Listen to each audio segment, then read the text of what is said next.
berdasarkan fungsi dan peranannya. Nah, ini ada istilah NAES ya, NAES itu fungsi dan peranan ya. Nah, ekosistem biotik dibagi menjadi dua, produsen dan konsumen. Tapi yang pertama produsen ya. Produsen itu makhluk hidup yang dapat menghasilkan makanannya sendiri atau nama lainnya adalah autotrof. Ada dua jenis autotrof, fotoautotrof dan kemoautotrof. Fotoautotrof itu organisme autotrof yang mengubah bahan anorganik menjadi anorganik dengan bantuan energi cahaya. Nah, contohnya di sini adalah tumbuhan hijau atau alga ya. Nih, wah, seger ya. Kemudian kemoautotrof yaitu mengubah bahan anorganik menjadi bahan anorganik dengan bantuan energi kimia. Contohnya adalah bakteri pereduksi dari sulfur ya. Besok kita akan bahas mengenai bakteri-bakteri itu. Kemudian yang kedua, dari biotik adalah konsumen. Yaitu makhluk hidup yang tidak dapat membuat makanan sendiri, tetapi menggunakan bahan yang dihasilkan dari produsen atau dari konsumen lain yang menjadi mangsanya. Konsumen disebut juga biasanya apa?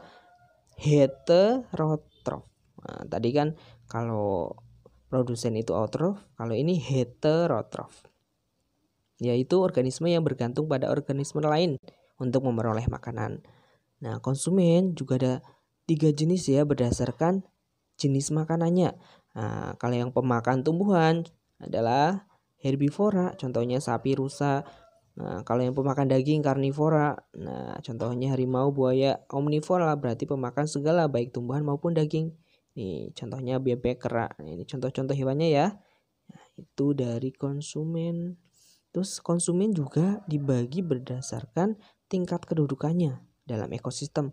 Ada tingkat konsumen tingkat pertama ya, makhluk hidup yang secara langsung memakan tumbuhan atau produsen ya, atau biasa disebut herbivora. Ini ya, konsumen pertama produsen tingkat pertama. Tingkat kedua yaitu konsumen yang memakan konsumen tingkat pertama atau herbivora. Ini ya, konsumen pertama. Nah, contohnya ya jelas di situ adalah karnivora. Nah, kemudian konsumen tingkat 3 berarti konsumen yang memakan konsumen tingkat kedua dan seterusnya. Ini ya contoh dari tingkatan ya konsumen. Kemudian yang ketiga adalah pengurai atau nama lainnya adalah decomposer. Baik, assalamualaikum warahmatullahi wabarakatuh. Selamat pagi, salam sejahtera buat kita semua. Ketemu lagi dengan Bapak Padane hari Selasa tanggal 9 Februari tahun 2021 tentunya pada mata pelajaran ilmu pengetahuan alam. Berkaitan video di awal tadi ya. Jadi materi hari ini yaitu tentang komponen ekosistem ya. Yang pertama ada komponen abiotik ya atau benda tak hidup. Itu yang pertama ada air. Seperti kita ketahui 85% penyusun tubuh makhluk hidup itu adalah air. Yang kedua yaitu tanah. Nah, tanah ini adalah tempat berpijak dan berdiamnya manusia dan hewan. Yang ketiga yaitu udara. Ini terdiri dari kelembapan udara, suhu udara, kemudian kandungan udara dan curah hujan. Yang keempat yaitu adalah cahaya matahari ya. Kemudian selanjutnya adalah komponen biotik atau makhluk hidup ya. Yang pertama itu adalah produsen. Nah, produsen ini adalah ya organisme yang mampu menghasilkan zat organik dari zat anorganik ya. Kemudian organisme ya yang mampu mengubah zat anorganik ya, zat anorganik menjadi zat organik, itu disebut dengan organisme autotrof ya. Kemudian organisme yang menggunakan cahaya matahari untuk menyusun zat organik itu disebut dengan organisme fotoautotrof ya. Kemudian seperti kita ketahui ya, ada reaksi fotosintesis itu ada 6CO2 plus 6H2O dibantu dengan cahaya matahari C6H12O6 plus 6O2 ya, itu adalah reaksi proses fotosintesis. Berikutnya itu Bapak akan menjelaskan masalah konsumen.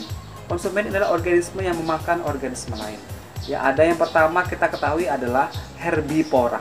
Herbivora ini adalah pemakan tumbuhan, contohnya kambing, sapi, domba, dan lain-lain.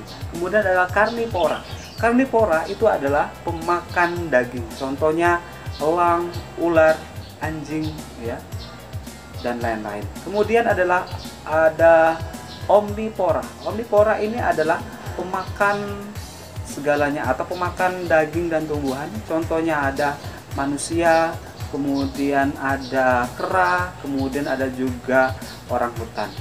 Selanjutnya itu adalah scavenger, ya. Scavenger ini adalah organisme pemakan bangkai yang utuh. Kemudian ada juga Detritipora. Detritipora itu adalah pemakan sisa organisme yang sudah mati. Selanjutnya Bapak akan jelaskan masalah decomposer. Decomposer itu adalah organisme yang mampu menguraikan, ya, zat organik menjadi bahan anorganik. Contohnya itu adalah jamur dan bakteri. Mungkin itu yang bisa Bapak jelaskan, ya. Sebelum saya tutup, saya punya 2 tugas kalian di rumah. Yang pertama, ya, jelaskan, ya, atau sebutkan dan jelaskan, ya, komponen abiotik. Ya. Yang kedua, apakah pengertian dari produsen. Yang kedua, organisme fotoautotrof. Kemudian Detritipora dan decomposer. Mungkin itu yang bisa Bapak jelaskan. Apabila kata saya mohon maaf. Kepada wassalamualaikum, mohon ampun. Saya akhiri wabillahi taufiq wal hidayah. Wassalamualaikum warahmatullahi wabarakatuh. Sampai jumpa Selasa depan.